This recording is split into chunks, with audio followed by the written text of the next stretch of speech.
प्रथमाधिकरण में द्वितीय वर्ण का आरंभ करते हैं, दूसरे ढंग से ऊ का आरंभ करने की आवश्यकता सिद्ध कर रहे हैं।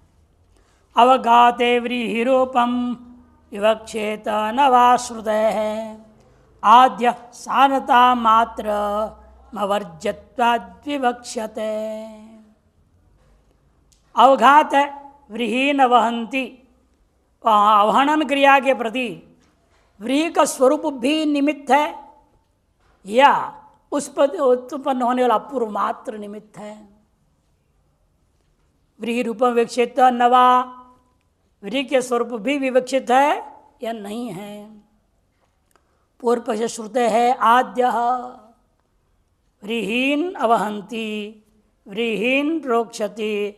श्रुति क्या है? व्रीहि, उसका स्वरूप की भी अपेक्षा क्रिया के प्रति। तो सिद्धांत है न सानता मात्रम, साधनता मात्र बोध कर रहा है, अवर्ज्यत्वात् अवर्जनीय है, अपूर्व, अतएव जो है उसी की विवक्षा की जाएगी। यदि व्रीहि का स्वरूप भी करो, अपूर्व विवक्षा करो, दो विवक्षा करो तो गौरव हो जाएगा। स्वरूप की अविवक्षा करते हुए अपूर्व मात्र विवक्षा करूंगा विहित होने के नाते, तो वहां पर आएगा आपको जब ऊ के बिना वह अन्य द्रव्यों में जाएगा नहीं, वो करना ही पड़ेगा तभी अन्य द्रव्य। जो छिलके वाले द्रव्य है सभी को आपको अवघात से छिलके उतारना है, केवल व्रीहि का थोड़ी। निवार भी है, अन्य भी 10 ग्राम भी धान्य माना गया है जो यज्ञ में प्रयोग होता है, 10, उनमें से सभी लगभग छिलकेदारी होते हैं, उनको छिलके उतारना अवघात तो करना ही पड़ेगा। और आप कहने व्रीहि का स्वरूप अपेक्षा करूंगा तो व्रीहि को ही हम अवगणन कर पाएंगे, निवारादियों का वर्णन नहीं कर पाएंगे, वहाँ वो नहीं कर पाएंगे हम। इसलिए जरूरी है यहाँ व्रीहि का स्वरूप गौण है, अपूर्व ही मुख्य है। अवघात से ही छिलका उतारना, अन्य प्रकार से छिलका उतारना नहीं, ये मुख्य तात्पर्य है इसका। अतः वो आवश्यक सिद्ध हो गया। व्रीहि न हवन्ति इत्यत्र व्रीहिणाम स्वरूपम श्रूयमाणत्वात् विवक्षता, व्रीहियों का स्वरूप श्रूयमाण होने से उसी की विवक्षा करनी चाहिए। तथा सत्य ऐसे करने पर नैवारश्चरुर्भवति इत्यादि स्थलों में निवाराणाम प्रयोग है न ओह, पूर्व पक्षी कहता है, क्योंकि नैवारश्चरुर्भवति, निवार के द्वारा संपाद्य चरु, ये ग्राम धान्य है, ये भी निवार 8 प्रकार के ग्राम धान्यों में से एक ही भी है। तो इसलिए कहते हैं, जिसको आजकल क्या बोलते हैं, मिलेट्स बोलते हैं, मिलेट्स बोलते हैं। 8 प्रकार के होते हैं, सरागी भी आपका आता है, मंडवा भी आता है, कई चीज़ें आती हैं, तो 8 को यह ग्रहण करते हैं। उन सभी का छिलका उतारे बिना तो काम चलेगा नहीं। तो लेकिन पूर्व पक्ष कहना है वहाँ पर इसका निवार का प्रयोग में इसका वो नहीं किया, अवघात को नहीं ले जाया जाएगा कि वो व्रीहि से भिन्न वस्तु है। यदा व्रीहिष्वेव नियत अवघात व्रीहि निवृत्तौ निवर्तते, कि व्रीहि के लिए ही नियत है अवघात, जब व्रीहि निवृत्त हो गया अवघात भी निवृत्त हो जाएगा। तदा कुत ऊहावसर, इसलिए ऊ करने का अवसर ही कहाँ रह गया, अतः ऊह अध्याय आरंभ करने की कोई जरूरत नहीं है, ये पूर्व पक्ष कहता है। इति प्राप्ते ब्रूमः व्रीहि स्वरूप विवक्षयामपि व्रीहिगतो अपूर्व साधनत्वाकारो न वर्जयितुम शक्य। देखो, व्रीहि के स्वरूप भले विवक्षा करो आप, तब भी व्रीहि के अंदर विद्यमान अपूर्व साधनत्व जो आकार है उसको आप खंडन नहीं कर सकते, कि हर एक अंग से क्या होगा, अपूर्व पैदा होगा। हर एक अंग का अपना वस्तु का, देवता का अपने जो भी स्वरूप होगा उसके साथ एक स्वरूप सबमें जुड़ा हुआ है, क्या, अपूर्व संपादन करना। अपूर्वत्वाकार वह हर एक में रहेगा ही, चाहे दूध हो, दही हो, कूटो न कूटो, कुछ भी हो, पानी भी इस्तेमाल कर रहे हैं उसमें भी अपूर्वत्व है। पानी किसे बर्तन लाना है वो भी कहते हैं चमसे न आप प्रणयंती, और पात्र चमस पात्र में क्यों, केवल पात्र का स्वरूप आविष्ट नहीं है, उससे उत्पन्न होने वाला अपूर्व वहाँ पर कथन करना इष्ट है। तो हर एक अंग में यो समझ लीजिए, स्वल्प मात्र विवक्षा आप कर भी लेंगे तो भी उस वस्तु में विद्यमान अपूर्व साधनत्व जो आकार है वो आप काट नहीं सकते, न वर्जितुम शक्य। अन्यथा अवघात वैर्थ्यापत्य है, नहीं तो अवघात का विधि ही व्यर्थ हो जाएगा। आजकल लोगों के लिए अवघात विधि ही नहीं है, रेडीमेड चावल ला रहे हैं और कर दे रहे यज्ञ। भूसा निकालो, चावल लाते हैं नहीं, बासमती बढ़िया वाला लाओ 5 किलो, उससे हवन कर दो।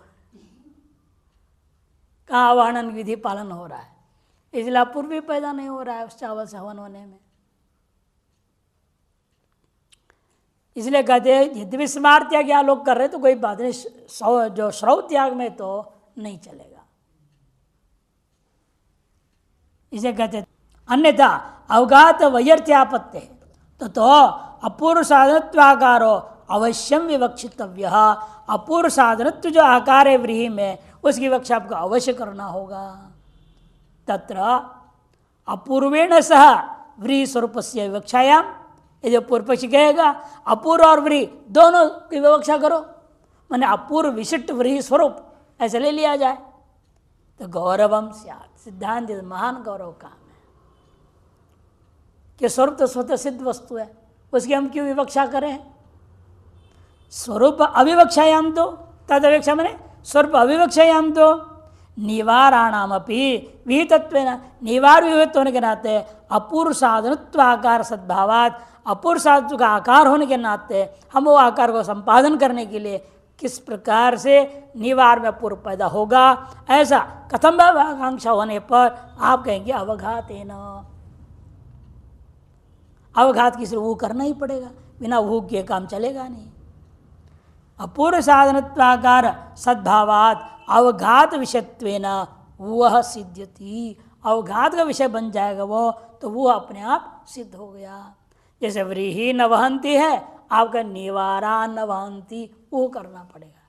व्रीहि को हटा के लिखेंगे वहाँ निवारा न वहंती, ये कहना पड़ेगा। वो के बिना नहीं हो सकता।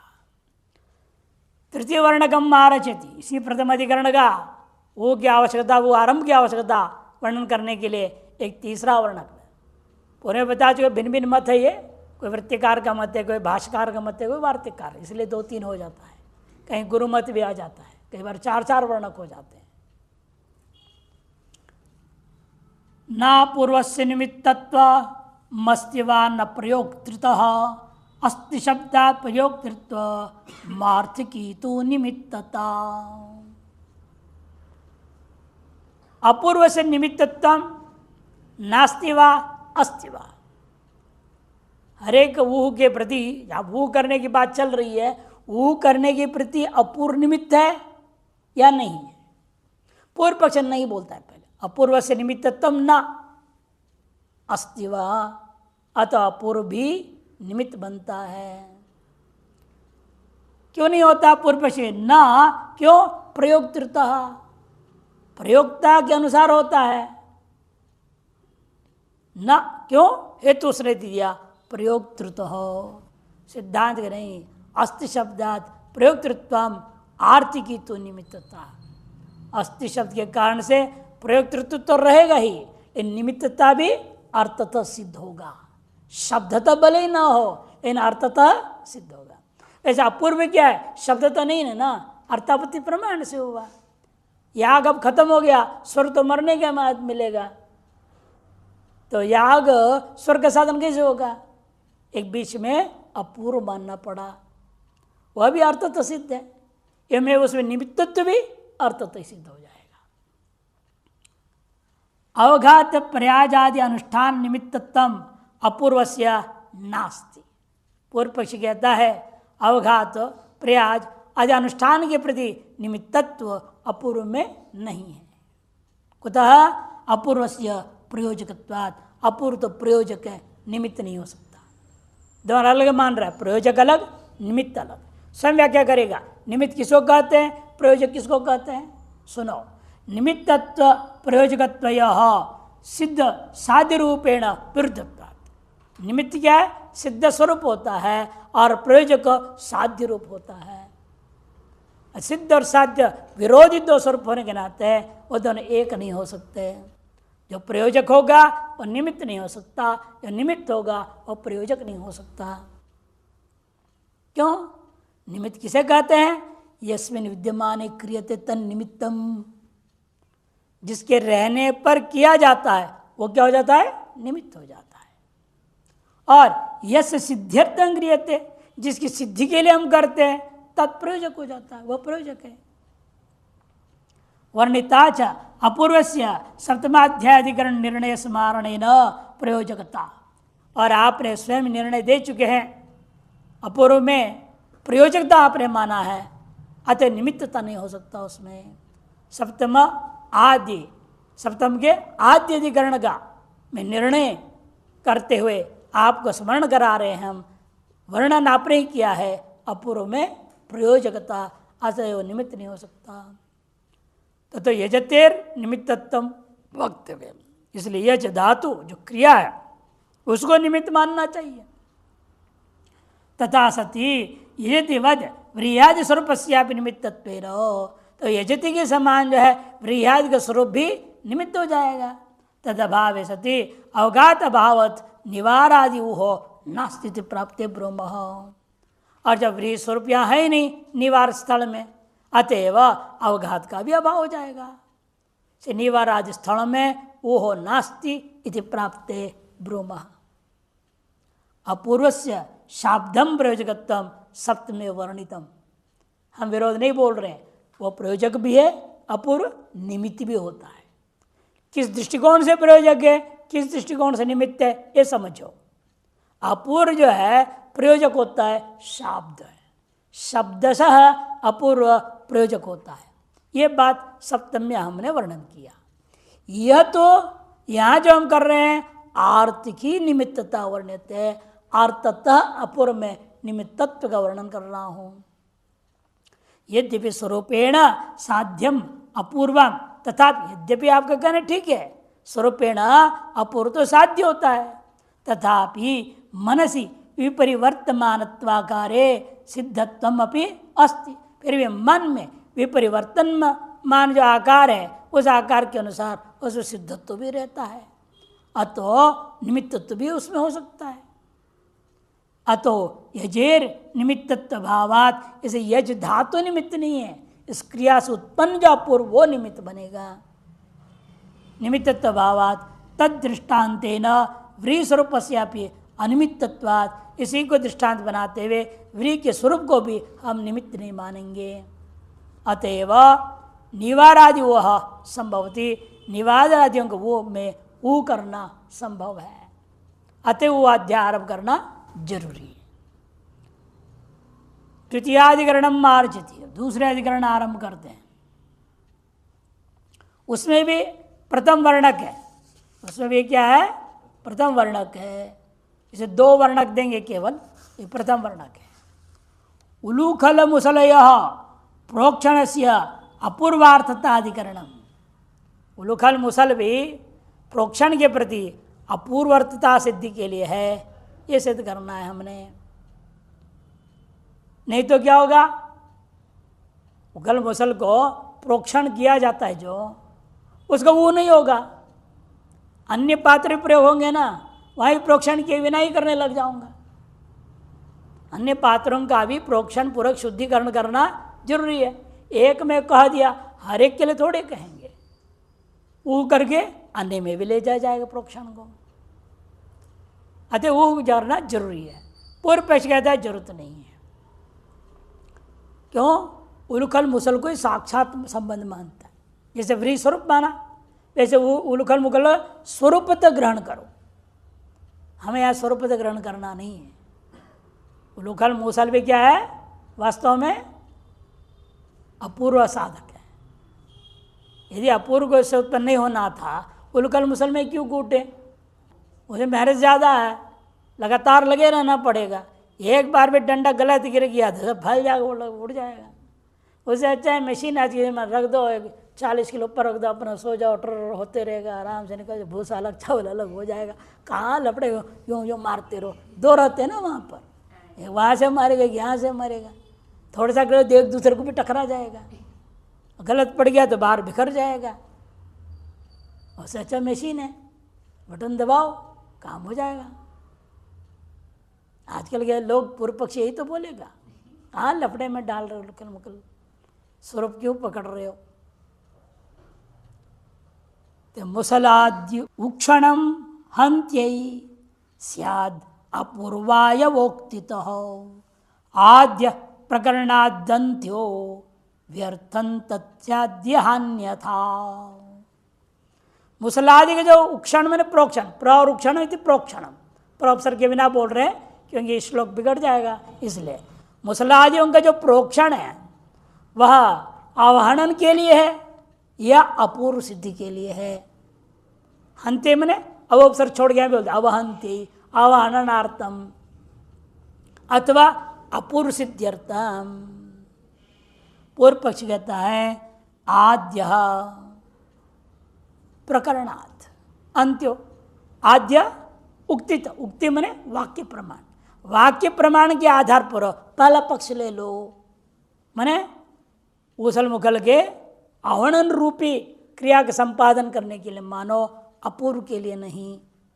तो सिद्धांत कहना है प्रकरणादंत्यो, प्रकरण प्रमाण के आधार पर अंत्य लूंगा।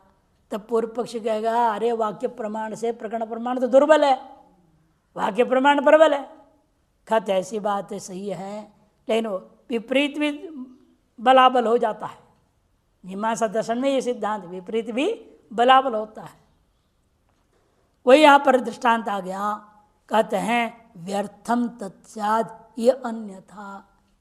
यदि अपूर्व सिद्धि के लिए नहीं मानोगे तो प्रोक्षण करना व्यर्थ ही है। बिना प्रोक्षण का भी छिलका उतर जाएगा। प्रोक्षण करने पर ही छिलका उतरेगा क्या?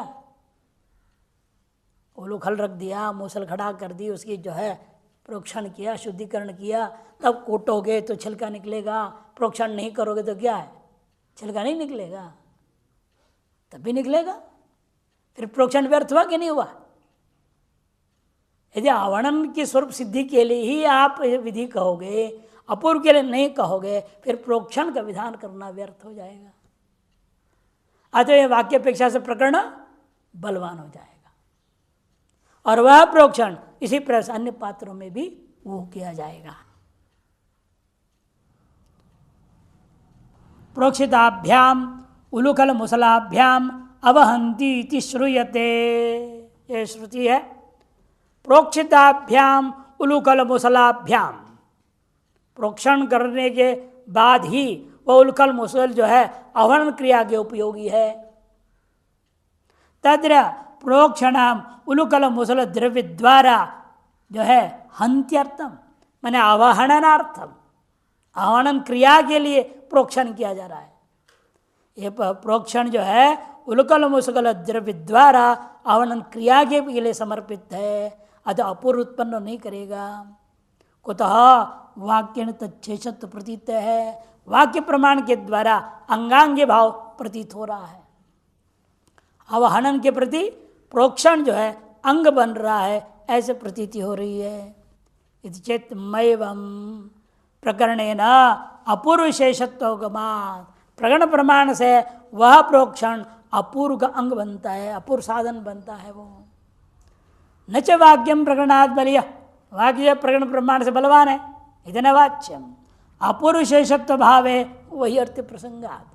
यदि अपूर्व का संपादन करने के लिए साधन नहीं मानोगे, फिर प्रोक्षण क्रिया ही व्यर्थ हो जाएगा। अतएव यहाँ पर हमें मानना ही पड़ेगा प्रोक्षण जो है आवश्यक है अपूर्व सिद्धि के लिए। फिर ये पूर्व पक्ष क्या एक विशेष बात कह रहे, देखो पूर्व पक्षे उसे कहने का यत्र अवघात तत्रैव प्रोक्षण, जहाँ आवाहन क्रिया होगा तो प्रोक्षण क्रिया होगी, कि उसके आपस में संबंध कर दिया ना पूर्व पक्षी ने। जहाँ आवाहन क्रिया नहीं है, आप दृश्य उपल है ना, पत्थर है, उस पर सिलबट्टा बोलते ना हिंदी में, दृश्य बने सिल, उपल बने उस पर बट्टा, सिलबट्टा है। और उसे क्या है, कुटा का थोड़ी, वहाँ वो तो पीसने के लिए होता है। जैसे चटनी और नहीं पीसते थे पहले जमाने, आज ही गाँव वगैरह में होते हैं, उसी पर ही पीसते हैं लोग। उसका स्वाद अलग है, तुम्हारे मिक्सी का स्वाद अलग है। हाँ, इसके गर्म हो जाता ना, कई अंश नष्ट हो जाते हैं इसके, इससे उसके दोषों में बहुत फर्क होता है। लेकिन हम लोग सुविधा के लिए हर चीज़ मिक्सी ठर ठर ठर करते रहे, सुविधा देखता है। पहले एक कृष्णान ब्रह्मचारी थे, शिवानंद था ना दाढ़ी वाला, उसके साथ रहते थे। तो वो रोज आता था, पाठ हुआ, पाठ का सबसे पहले उसका काम है टमाटर पुदीना सब करेगा, फ्राई फिर पीस करके रख देगा, चला जाएगा। वही उसकी सेवा थी, 3 साल तक करते रहा वो लगातार। तो इसलिए कहते देखो, वो सिलबट्टे का फिर प्रोक्षण नहीं करेगा, क्यों? आवाहन है ही नहीं। पूर्व पक्ष आवाहन के साथ प्रोक्षण को जोड़ रहा है। जहाँ आवाहन है प्रोक्षण होगा, आवाहन नहीं है प्रोक्षण नहीं होगा। तथा सती नैरतश्चरो कृष्णानाम व्रीहीणाम नख निर्भिन्नमिति श्रुतेषु नखेषु प्रोक्षणम नो हीयते। फिर कहीं आया नैऋत याग में, कोई नैऋत देवता का याग है, चरु वहाँ पर है, कृष्णानाम व्रीहीणाम, वहाँ कृष्ण भी खराब जो व्रीही हो गए हैं, काला पीला पड़ गया है, ऐसे व्रीहियों से वहाँ बनाने को। हाँ, और वो भी कैसे करना है? वो नख से निर्भन करना है, छिलका उतारना नाखून से, एक एक पकड़ो और नाखून से उतारो धान को। वह हवनन है ही नहीं, फिर बिना प्रोक्षण का करने लगेगा। नख निर्भिन्नमिति श्रुतेषु, जो है नखेषु प्रोक्षण न हीयते। सिद्धांत है तो अपूर्व से प्रयोजकत्वाद अस्तित्व तत्रापि वह। और सिद्धांत पक्ष में अपूर्व वह प्रयोजक है आवाहन के प्रति, न कि प्रोक्षण। अतएव जो है वहाँ पर प्रोक्षण का जहाँ जहाँ पर आपका आवाहन सदृश क्रिया भी हो रहा हो, अन्य क्रिया भी हो रहा है, जैसे भी हो रहा है, हर की चीज़ के लिए उलुकल मुगसल जैसे साधनों जो भी अन्य प्रयोग करो, चाहे सिलबट्टा हो, चाहे नाखून हो, चाहे अन्य चीज़ भी हो, चाहे आजकल की जो है मशीन हो, उसको भी प्रोक्षण करके ही काम करना है, बिना प्रोक्षण का नहीं करना। मशीन को प्रोक्षण कर देंगे थोड़ा, मिक्सी को पहले प्रोक्षण कर दो, फिर ठर्र करो।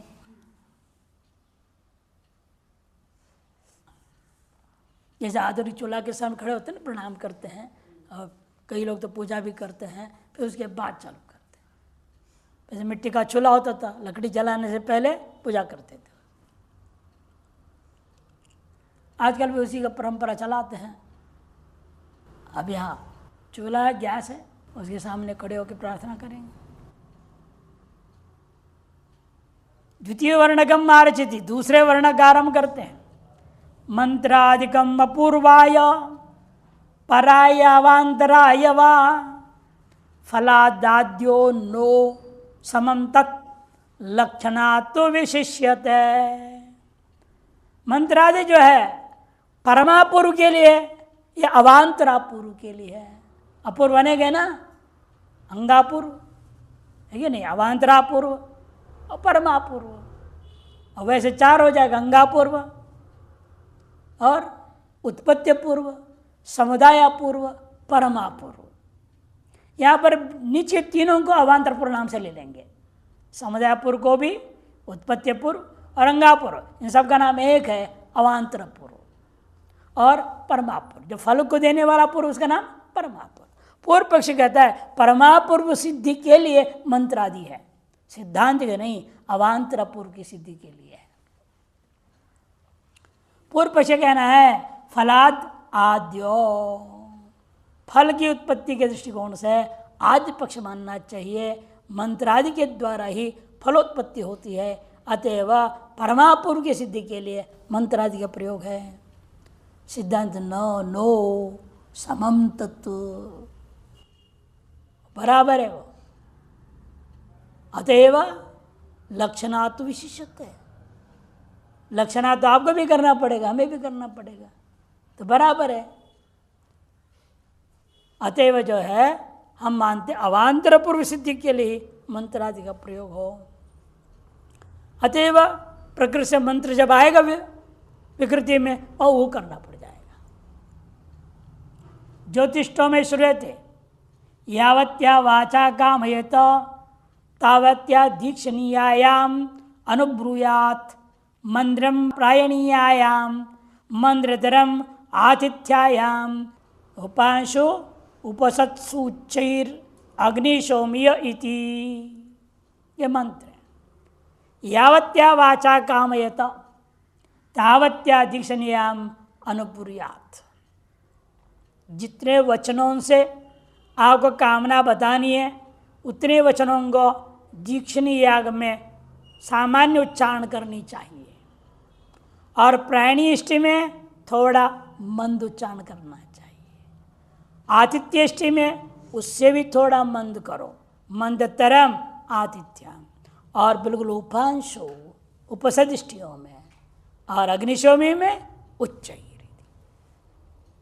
ये उच्चारण में भेद बताया गया। तत्र ध्वनेर उच्चावच भाव परमापूर्व प्रयुक्ता।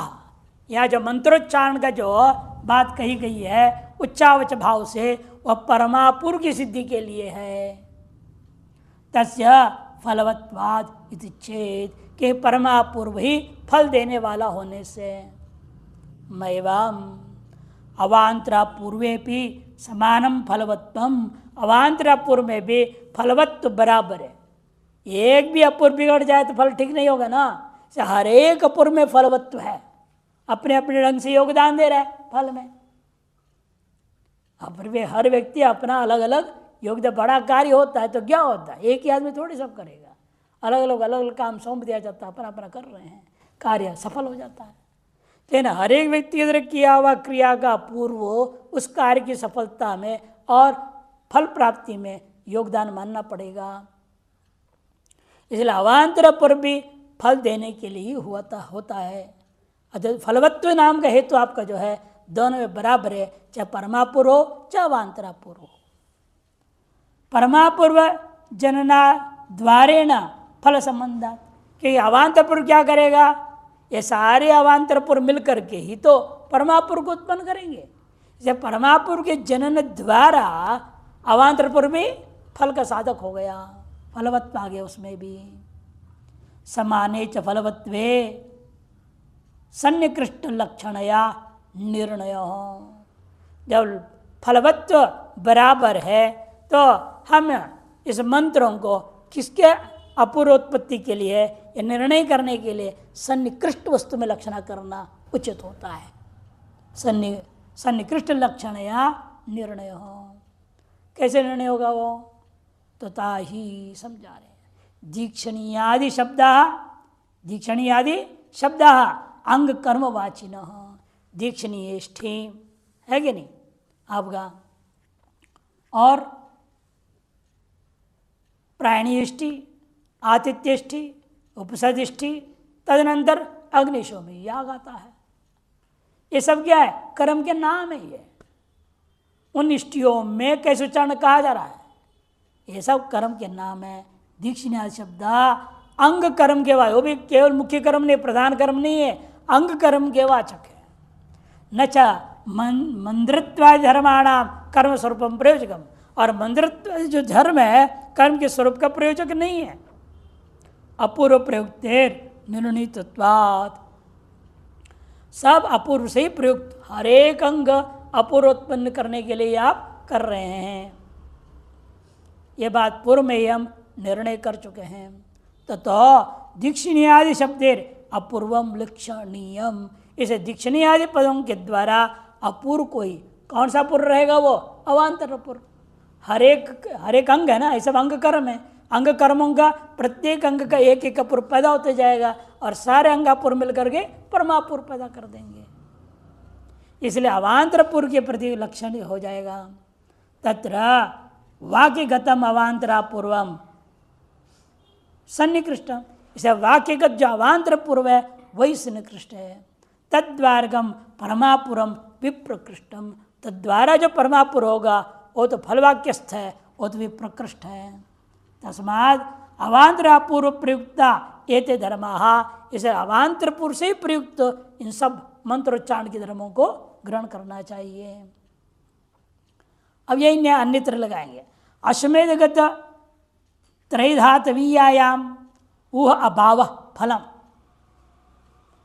अश्वमेध गत त्रैधातवीय में ऊ का अभाव इसका फल है। कैसे? तथा ही अश्वमेधे समामनायते त्रैधातवीया दीक्षणीया भवती थी। त्रैधातवीय जो कर्म है वो दीक्षणीय कर्म जो हो जाता है। यदि परमापुर प्रयुक्त स्यात्, यदि परमापुर प्रयुक्त मान लूँगा तस्य उपकार विशेष निबंधना इति तत्कार्य आपन्नायाम त्रैधातवीयायाम भविष्यति। ततः तस्य उपकार विशेष निबंधना, उपकार विशेष निमित्तक होकर के तत्कार्य जो है आपन्नायाम, उस कार्य के संपादन किए जाने पर त्रैधातवीय में यह सिद्धि हो जाती है। अतः आगना वैष्णव पूर्व प्रयुक्त हो, इसी वह जो है वह आगना वैष्णव पूर्व से प्रयुक्त है। तदा त्रैधातवीयाम तद पूर्व न भवती, फिर त्रैधातवीय में वह पूर्व नहीं रह जाता है। मंत्र संबंधी जो दीक्षनिष्ठ में कहा सामान्य उच्चारण न भवती, किंतु अन्य देव यदि नास्ति हो, किंतु अन्य ही रह जाएगा तो वहाँ पर वो नहीं हो पाएगा। ये फल है। यहाँ प्रथमाधिकरण वो करने का दृष्टांत दिया और उसका प्रत्युदान जब वो नहीं किया जाएगा। प्रक्रिया बताई, अवान्तर पूर्व का ही संबंध है। और जहाँ पर वह अंग छोटा अंग कर्म जिस कृत्याग में नहीं होना है वहाँ पर अवान्तर पूर्व नहीं है, तो वहाँ पर से वो भी नहीं होगा। जैसे अश्वमेधीय त्रैधातवीय प्रकरण में कहा गया। तृतीयाधिकरणम आरचति, अब तीसरे अधिकरण आरंभ होते हैं। फल देवता प्रकाशक मंत्रयोर अपूर्वार्थत्वाधिकरणम। फल प्रकाशक देवता प्रकाशक जो मंत्र है वे भी अपूर्वार्थ ही होते हैं।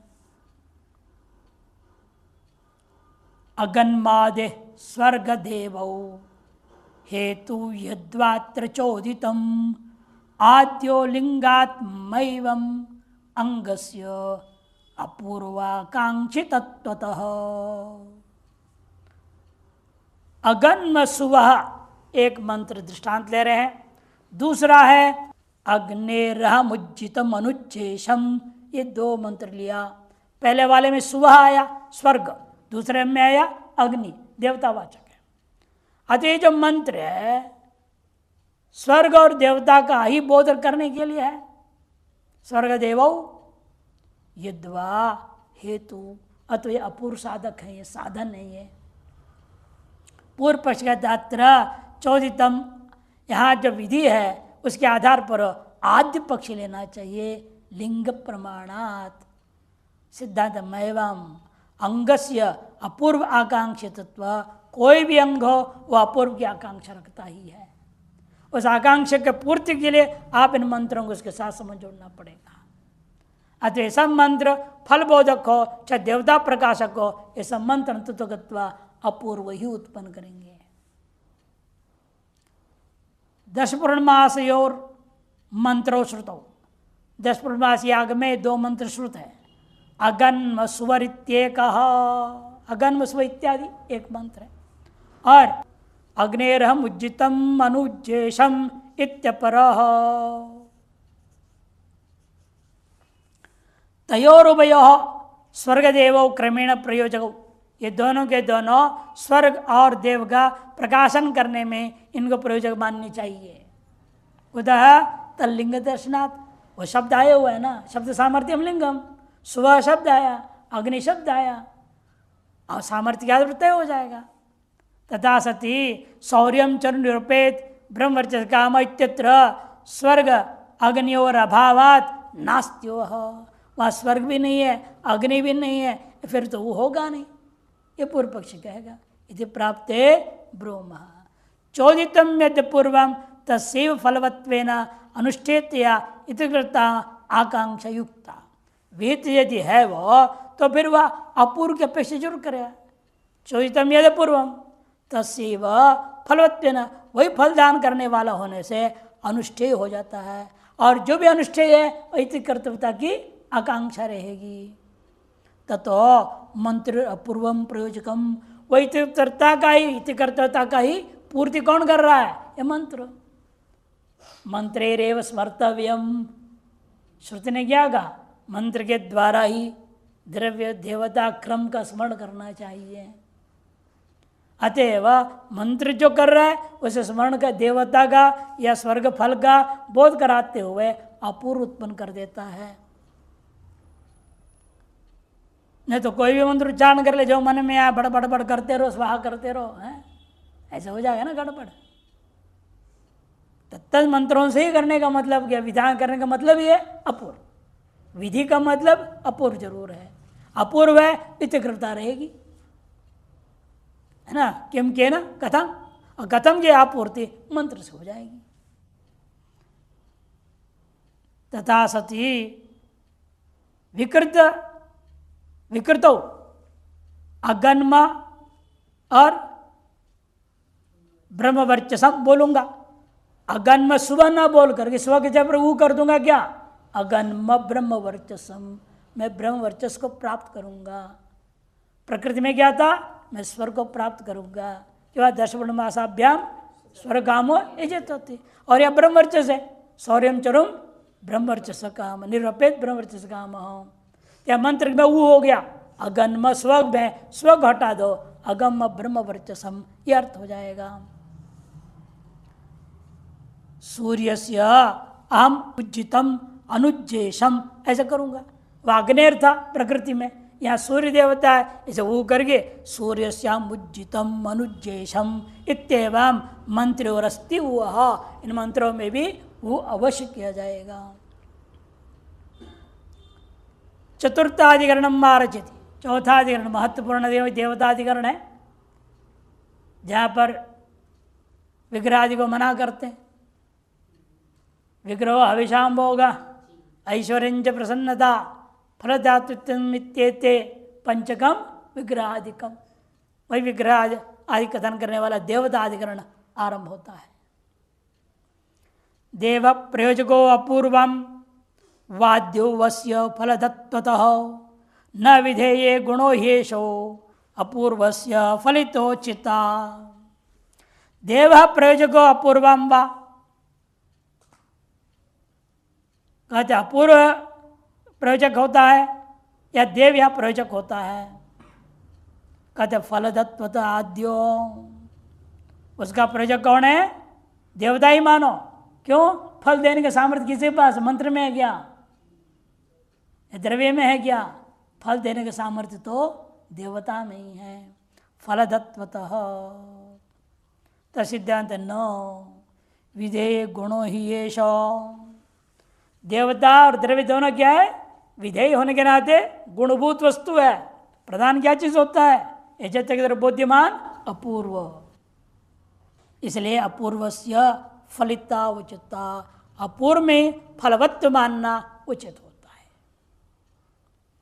आग्नेय अष्टाकपाल इत्यादिषु सर्वेषु कर्मसु धर्माणाम अग्न्यादिर्देव प्रयोजक। इन सब कर्मों में धर्मों के प्रयोजक कौन है? सर्वेषु कर्मसु, इन सभी कर्मों में धर्मों का या अंगों का प्रयोजक कौन होगा? देव ही होगा। कुतः यागेन पूजिताया देवताया फलप्रदत्वात्, याग के द्वारा पूजित जो देवता ही हमको फल देता है। संभवति फलप्रदत्वम मंत्रार्थवादादिभ्य विग्रहादि पंचक अवगमात्। जब वो से फल प्रदत्व है, अतएव मंत्र अर्थवाद आदि के द्वारा उस देवता में विग्रहादि पंचक माना गया है। आगे ना विग्रहादि पंचक स्वीकार किया है, ये पूर्व पक्ष बोल रहा है, इसे खंडन में मान सक करेगा। क्या क्या है वो विग्रहादि पंचकम? सबसे पहला विग्रह हविस्वीकार, नहीं विग्रह क्या है? मंत्रार्थवाद आदि विग्रहादि पंचकम पंचकोगमात्। विग्रहो हविस्वीकार तद्भोजनं तृप्ति प्रसादश्च इत्येतत् चेतनस्य उचितम पंचकम। शरीर धारण करना, हविष को स्वीकार करना, उस हविष को खाना पीना, तृप्त होना और फल देना, ये सारी चीज़ें चेतन का धर्म है, देवता में ही हो सकता है। प्रसादश्च प्रसन्न होकर फल देना। इत्येतत् क्षेत्र से उचितम पंचकम। और देखो विग्रह का वर्णन कहाँ आया, जैसे दृष्टांत इंद्र के बारे में, सहस्राक्ष गोत्रभिद वज्रबाहुरिति विग्रह इति। विग्रह सहस्राक्ष है वो, गोत्रभिद अनेक कुल को नाश कर दिया राजा बनने के लिए, और वज्रबाहु है वो। अग्निरिदम हविर अजुषत इति हविस्वीकार, अहि इंद्र प्रसिते माँ हविंशीति हविर्भोजनम तृप्त एव एनम इंद्र प्रज्ञया पशु विस्तर्पयति। इसे तृप्ति और प्रसाद का वर्णन किया। तथा सेवित राजाधिवत पूजित देवताया, सेवित राजा आदि के समान जो है पूजित देवता भी जो है फल प्रदत्वेन प्राधान्यात, फल प्रदान करने वाला होने से वो प्रधान माना जाएगा। शैव धर्माणाम प्रयोजिका, इसे वही सकल कर्मों का अंगों का प्रयोजक मानना चाहिए। तथा सती यत्र सौर्यादो अग्निर्नास्ति, जहाँ सौर्यादि में अग्नि देवता है नहीं, तत्र अग्नि देवतायाम नियता धर्मा एव तावद न अतिदिश्यन्ते। अग्नि देवता मात्र के लिए सीमित जो धर्म होते हैं वे धर्मों को सूर्य देवता के प्रति अधिदेश के द्वारा ले जाके वह वो करने की जरूरत नहीं। कुतस्तत्र वो से प्राप्ति, वो की प्राप्ति का अवसर कहाँ रह गया इति पूर्व पक्ष। तब सिद्धांत विकल्प उठाता है, ये बताओ देवता फल देने वाला आपने कहा किस आधार पर कहा? किम देवताया फल प्रदत्त लक्षणम प्राधान्यम शब्दादापद्यते, वेद कह रहा है क्या?